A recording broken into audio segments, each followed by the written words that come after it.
তো একটা জিনিস কল্পনা করেন মনে মনে, যে আমার মুরগির বয়স হলো আজকে 26-27 দিন, এবং এদের গড় ওজন হলো 1700 থেকে 1800 গ্রাম। দুপুরের বেলা 38 থেকে 39 ডিগ্রি তাপমাত্রা, নেই বিদ্যুৎ, জেনারেটর চালাবো তার কোনো উপায় নেই, কারণ এক ফোঁটা তেল নেই। তো তখন কি পরিস্থিতিটা ঘটতে পারে একটু কল্পনা করে দেখেন। আসসালামু আলাইকুম দর্শক, স্বাগত আপনাদেরকে আমাদের চ্যানেলের নতুন আরো একটি ভিডিওতে। আশা করি সবাই ভালো আছেন। দর্শক, দেখতে পাচ্ছেন আমাদের খামারে ব্রয়লার মুরগির বাচ্চাগুলোর বয়স আজকে 7 দিন। তো 7 দিন শেষে এই বাচ্চাগুলি কতটুকু খাবার খাইলো, কিরকম ওজন আছে, আমরা আজকে দেখার চেষ্টা করব। তো আমাদের বাচ্চাগুলি মাশাআল্লাহ আলহামদুলিল্লাহ সম্পূর্ণ সুস্থ আছে বাচ্চাগুলি। আমাদের এখানে 1200 পিস বাচ্চা আছে। তো এই 1200 পিস বাচ্চায় অলরেডি 180 কেজি খাবার খাইছে। তো খাদ্য বয়স অনুসারে যেই অনুপাতে খাওয়ার কথা, খাদ্য খাওয়া ঠিকই আছে। তো আমরা ওজন নিয়ে দেখবো যে বাচ্চাগুলির ওজন কিরকম আছে 7 দিনে। 7 দিনের বাচ্চার সঠিক ওজন থাকা উচিত হচ্ছে 185 গ্রাম, সর্বনিম্ন 185 গ্রাম, মানে গড় ওজন যেটা আর কি 185 গ্রাম থাকতে হবে। তো আমরা ওজন করে দেখবো আমাদের বাচ্চাগুলোকে 185 গ্রাম আছে কিনা, অথবা এর বেশি আছে কিনা, সেটা আমরা ওজন করে দেখবো। আরেকটা বিষয় আপনাদের সঙ্গে শেয়ার করি। আমি একটা বিষয় দেখছি ইদানিং, লক্ষ্য করছি যে বাচ্চা নেওয়ার একটা হিড়িক পড়ে গেছে খামারিদের মাঝে। অনেকেই বাচ্চা সংগ্রহ করতেছে এই সময়, যে কারণে গত 2 দিনের ব্যবধানে বাচ্চা কিন্তু, যে বাচ্চাটা 30 টাকায় পাওয়া যাচ্ছিল, এখন কিন্তু আজকে বাচ্চার এটা 40 টাকায় গেছে।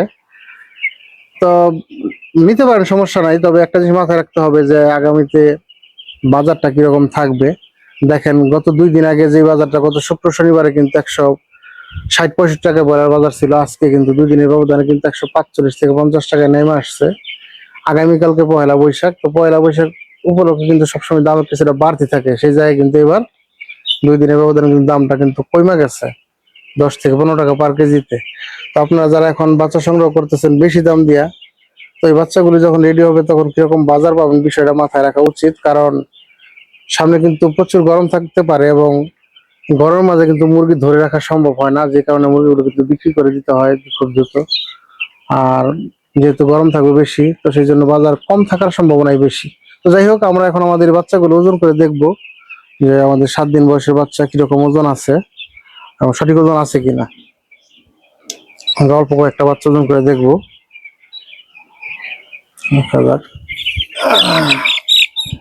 একটা বাচ্চা নিলাম, এটা ওজন আছে 195 গ্রাম। এরপর আমরা আরেকটা বাচ্চা নিলাম, আস্তে চলে যাবে না, দাঁড়াও। এই যে আমরা আরেকটা বাচ্চা নিলাম, এটা ওজন আছে হচ্ছে 235 গ্রাম। এরপর যদি আমরা আরেকটা বাচ্চা নিই, এই বাচ্চাটার ওজন আছে হচ্ছে 240 গ্রাম। এরপর আমরা আরেকটা বাচ্চা নিলাম, এটা একটু ছোট দেখে নিলাম। এই ছোট বাচ্চাটার ওজন আছে 180 গ্রাম। এরপর আমরা একটু বড় সাইজের একটা বাচ্চা নিই,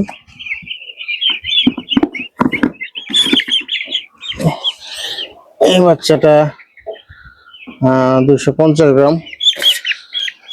তো গড় ওজন আমার মনে হয় 220 গ্রামের মতন হবে বাচ্চার গড় ওজন, যেরকম বুঝতে আছি। এটা 230 গ্রাম।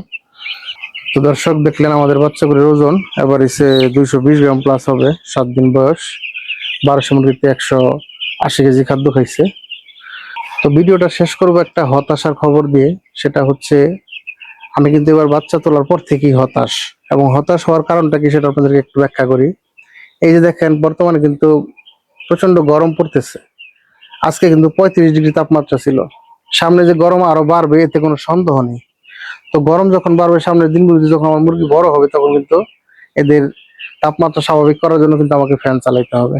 তো ফ্যান আমি কিভাবে চালাবো? দেখেন, দৈনিক বর্তমানে আপনার দিনের যে 24 ঘন্টায় বর্তমানে কিন্তু দৈনিক 7 থেকে 8 ঘন্টা লোডশেডিং দিতেছে, এবং এই লোডশেডিংটা কিন্তু সামনের দিনগুলোতে যে আরো বাড়বে, এটা কিন্তু আমরা এখনই বুঝতে পারতেছি।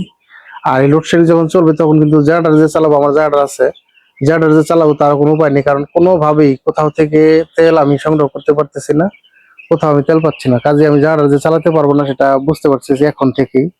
তো একটা জিনিস কল্পনা করেন মনে মনে, যে আমার মুরগির বয়স হলো আজকে 26-27 দিন, এবং এদের গড় ওজন হলো 1700 থেকে 1800 গ্রাম। দুপুরের বেলা 38 থেকে 39 ডিগ্রি তাপমাত্রা, নেই বিদ্যুৎ, জেনারেটর চালাবো, তার কোনো উপায় নেই, কারণ এক ফোঁটা তেল নেই। তো তখন কি পরিস্থিতিটা ঘটতে পারে একটু কল্পনা করে দেখেন। বুঝতে পারছেন কি ঘটবে? এটা আসলে বোঝার ক্ষমতা আমাদের নেই, একমাত্র আল্লাহ পাকই ভালো বলতে পারবে কি ঘটবে।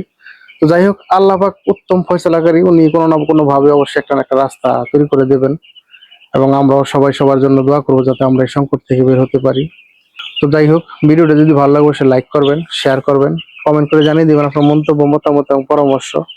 এবং আমাদের চ্যানেলে নিত্য নতুন ভিডিও পেতে অবশ্যই চ্যানেলটাকে সাবস্ক্রাইব করবেন। তো এখন এই পর্যন্ত, সবাই ভালো থাকবেন। আসসালামু আলাইকুম।